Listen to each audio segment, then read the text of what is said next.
Good morning, everyone, and welcome to Quarantine Embroidery with Liz.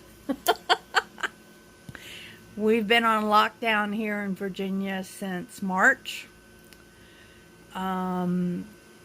Legally, I am not able to have my shop open, but this is a mail transaction in that I will be mailing the finished product to my customer, and so there's no contact between the two of us. So I think I'm safe, but God only knows with our governor. Anyhow, I thought I would show you my setup for doing hats. All right, when I first started embroidering eons ago, this was the cap hooping station that I had. And then we used this contraption to hoop the hats with. It works. It works well. But then my husband found me something that was a lot easier, because you've got to tie the cap onto this hoop using alligator clips that are bent in a strange shape. And I've never had a whole lot of strength in my hands to begin with, but since my go-karting accident, I have even less. So let me show you the new capping. So I took a cart from Harbor Freight, put it together, and it rolls up under my big hoop, which is 14 by 40 inches. And then, and then we've attached the EMS Hoop Tech onto the rolling handle. And then this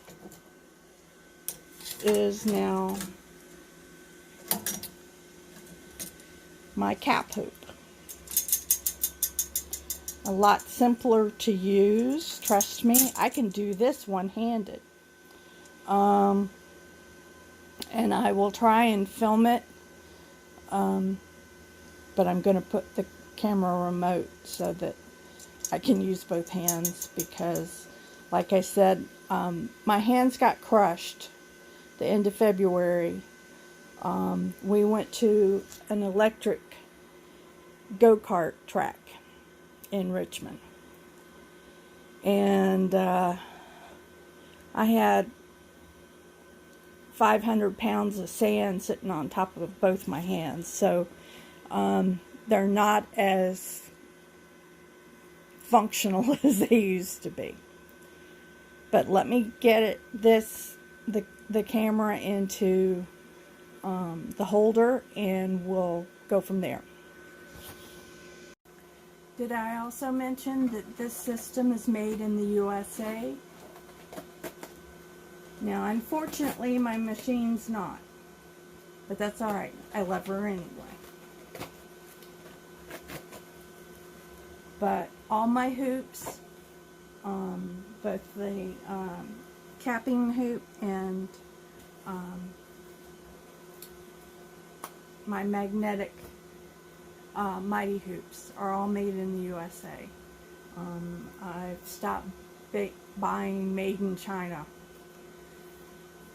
And so it takes a little bit longer to find products that are made in the USA or made in Europe, but it's well worth it. The quality is much better, and any money savings you might have buying from China are made up in quality. Okay, so now we're ready to hoop our hat. First, what we're going to do is take out this little piece of cardboard that is included in all unfinished hats. And then we are going to take the rubberized band and lift it up. And placing our hat on the cap station,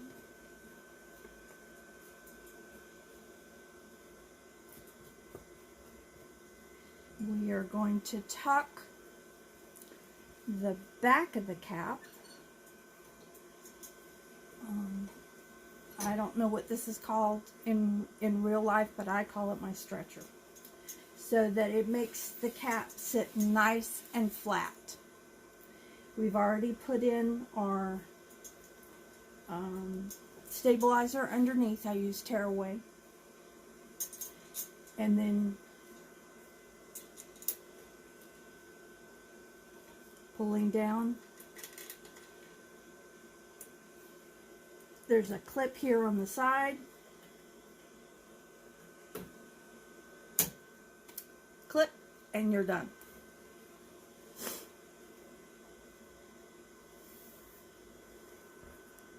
Alright, with the old style cap hoop, you had to make sure that it fit all the way around.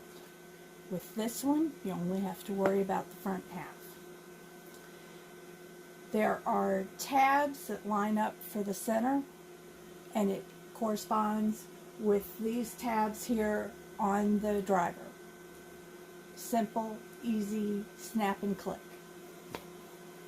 And I'll try and stay out of the way while I do this as much as possible. Press up on your two levers.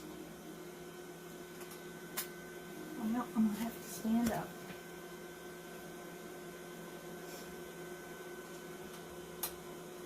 And then you've got a centering tab.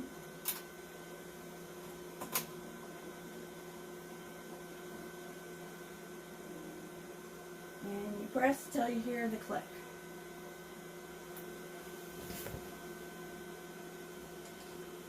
Alright, I use either one of the outside presser feet, whatever you want to call them, to make sure that I am centered. So, number one, I've got it on a flat hoop. It needs to be on cap.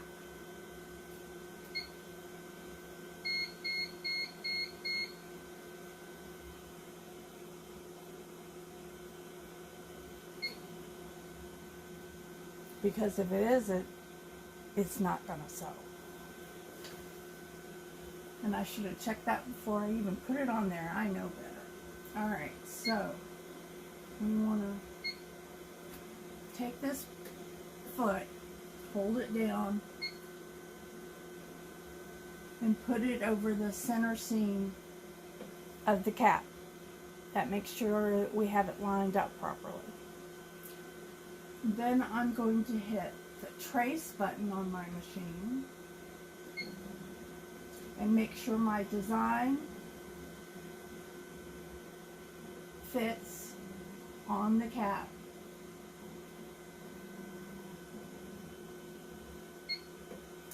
And then we hit start.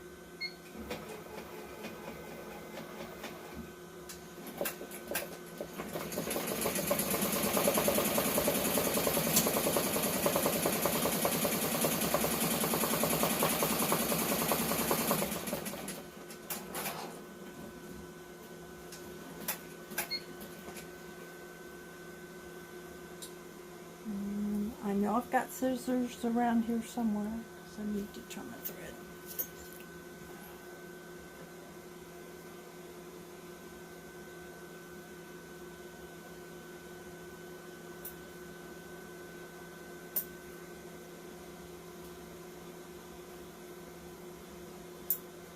And yes, those were my good fabric scissors. They were the closest I had to hand.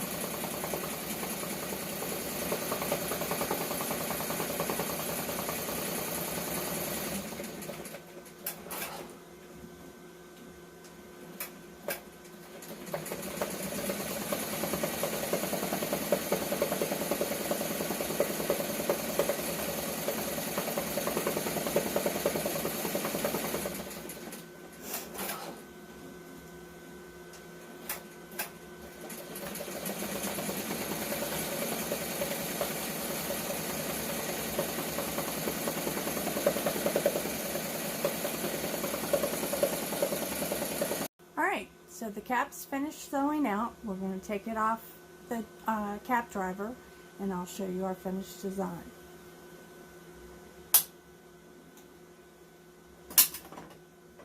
Press down on those tabs to release, and there we have it. Now, I'm going to also embroider on the back the customer's name, but I won't do that here.